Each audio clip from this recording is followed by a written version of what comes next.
am I being conscious enough of how I'm expressing here? Am I coming monotone what I'm doing?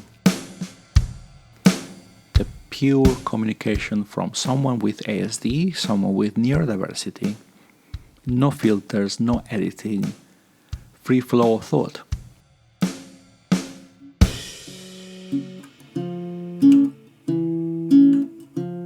Hello, it's great to be with you again, and today I'm bringing a topic that, by the essence of it, might just go very different from what I have done before. The reason is because today I want to talk about the mood, about how people feel during the day or during different types of their life, and that how is approached for someone with neurodiversity.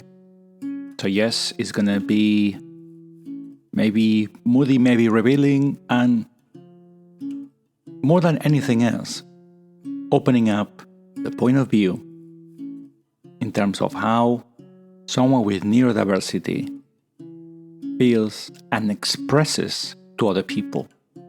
Does that correlate to the reality? Or do we get the misalignment with other people in terms of how they see us and read our expressions? Let's have a look. We all have good and bad days. That's the reality. I haven't met anyone that looks chirpy and looks very happy all the time that doesn't have 1 or 2 days a bit cloudy. And we live with that. And it's part of life. We have external factors that might influence the way we think and the way we feel. And also we have our own internal battle. In the case of people with neurodiversity, we have the task of aligning to a society where the neurotypical person might behave in a different way. And that conflict, that difference of approach, makes us have a certain mood that might not be the best sometimes. One day where you are not feeling that great or are unhappy about something,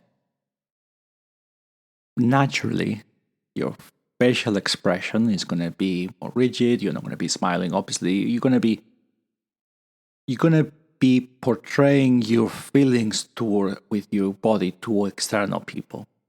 And for a neurotypical person, that's a very easy way to do, simply because it comes naturally in that respect.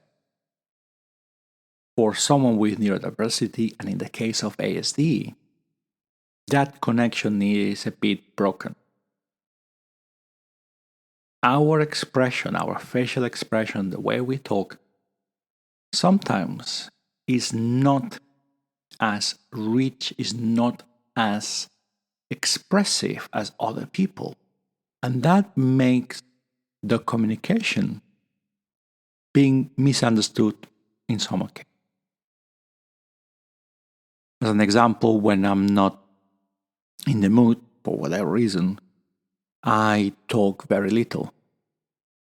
You could say that sometimes I don't talk at all, which is surprising for some of you. It's very common in my case. My default position when I'm not in the mood is to shut from the external world. Of course, people around me, they still want to interact with me in some respect. The moment I shut that door, makes them feel that something is not right.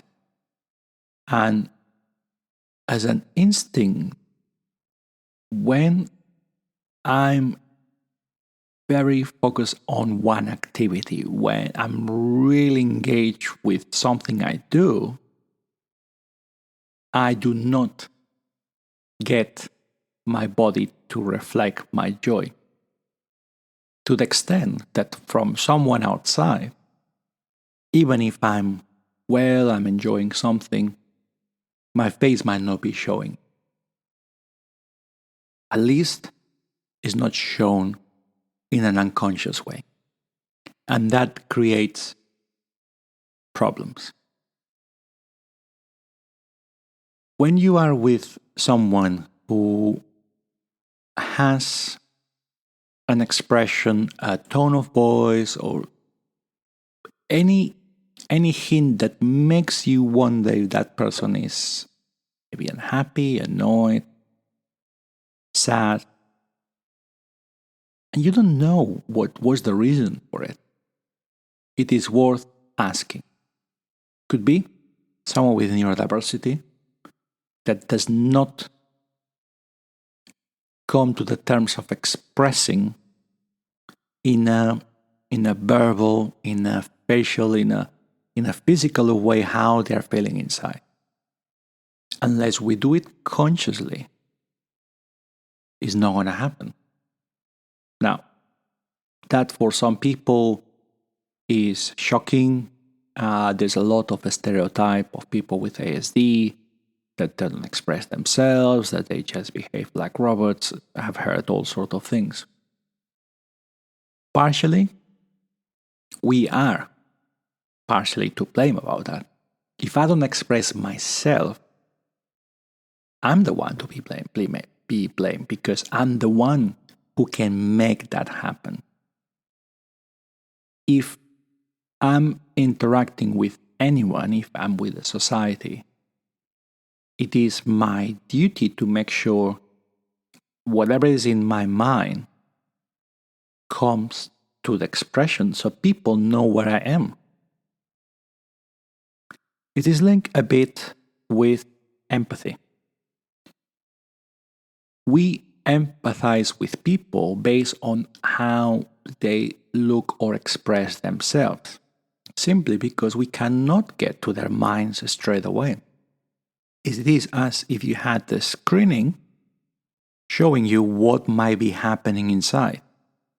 If that's a natural connection with what's inside, it's easy to empathize, it's easy to understand how other people are being. On the contrary, if that person has a neurodiversity, might not be coming as you would expect. In the case of people with ASD, when we are happy or unhappy, sometimes our expression doesn't change. I have been told in the past, before I know I had ASD, that my expression sometimes was that I'm worried or I'm very serious. Oh, Joanne is very serious, or must be worried, what's going on? I can tell you, on those occasions, I was really well. I was enjoying what I was doing. I was definitely happier than sadder. Just I didn't reflect externally. My mindset was, I'm content, I'm well. Why should I make a conscious effort to express myself to others in my face? I'm good, I'm fine, just leave me alone, right? And that created misunderstanding. Now, whenever I'm conscious, I look at that. Does it happen all the time? No, unfortunately not. We cannot be conscious all the time, requires a lot of effort. That means that sometimes I fail to be conscious and I might have been misread by other people. However, whenever I'm conscious, I have seen an improvement on how people see my communication to them, how people read my facial expression and reacts in a positive way. This means that the best we can get from ourselves is by expressing ourselves to make it easier for others to read what's in our mind. The opposite is happening to other neurodiversities where people with unhappy moments or people having difficulties, their natural expression is to continue expressing happy and being lively. And it's also a problem because people then don't recollect on that and don't register on that situation, and therefore cannot empathize, and that person having that moment might just go in a more difficult position. So in essence, it's very important to check with others. If someone has a neurodiversity, be reminded of the importance of being conscious in terms of communication.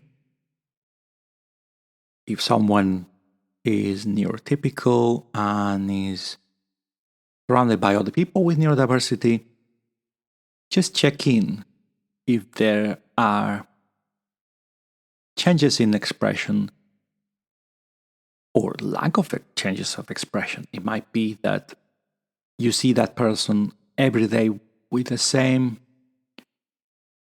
monotone expression and just want to find out. And maybe that way you get to what's inside the mindset.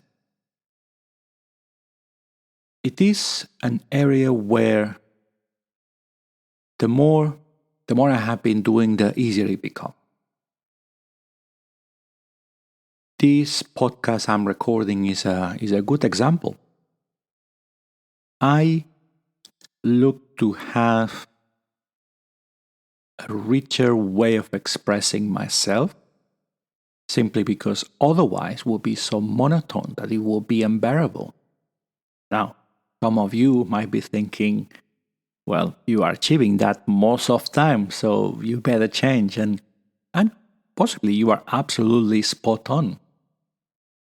Creating a podcast, talking, and especially on a podcast like this when there's no editing, it comes out when I say it, means I need to look at what I'm saying, how I'm saying, etc. all the time. And I don't have a script, so my thoughts come in a free flow, and then having to overlay how my tone comes across, how my expression, or in this case verbal expression, reaches the podcast and reaches you is an extra effort, and being conscious of that it's a big task and it's a big way of improving. I was asked last week the reason why I do this podcast, and the reason is mainly because I want to raise awareness about neurodiversity.